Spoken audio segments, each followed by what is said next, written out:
यामध्ये 6 जानेवारी 22 रोजीच्या शासन निर्णयान्वये 10,000 किलोमीटरचे उद्दिष्ट आपण दिले होते।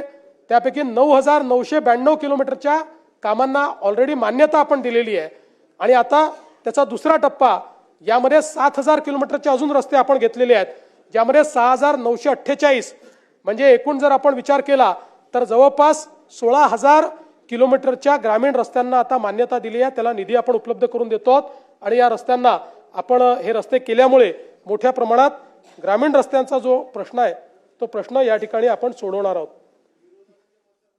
सगळ्या याच्यामध्ये थीमॅटिकली केलं आपण। भास्करराव, मी गोष्ट सांगतो, मी सातत्याने आमच्या सहकाऱ्यांना हे लक्षात आणून दिलं की आपण बीट अँड पीसेस मध्ये काम करू नये। आपण स्कीमॅटिक प्लॅन तयार करावा आणि प्लॅन प्रमाणे करावं। आपण बघा, मुख्यमंत्री योजना आपण जेव्हा सुरू केली त्यावेळेस प्लॅन प्रमाणे आपण केलं।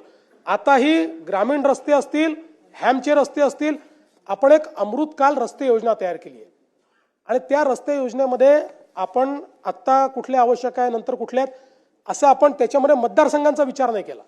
आपण रस्त्याचा दर्जा, त्याच्यावरचा ट्रॅफिक, मुख्य केंद्र कुठले आहेत याचा विचार करून योजना तयार केली आणि त्या योजनेला आपण फायनान्स करतो। अध्यक्ष महोदय, यासोबत आपल्याला कल्पना आहे की आता आपण मागच्या काळामध्ये समृद्धीचं एक्सटेन्शन हे घोषित केलं होतं।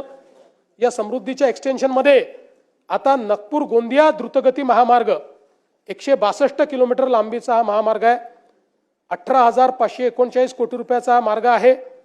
आता जवळपास याचं लँड ॲक्विजिशन अंतिम टप्प्यामध्ये आलेलं आहे आणि त्यामुळे पुढच्या काळामध्ये अगदी तास सव्वा तासामध्ये आपल्याला गोंदियाला पोहोचता येईल। नाना भाऊंकडे आम्हाला लवकर पोहोचता यावं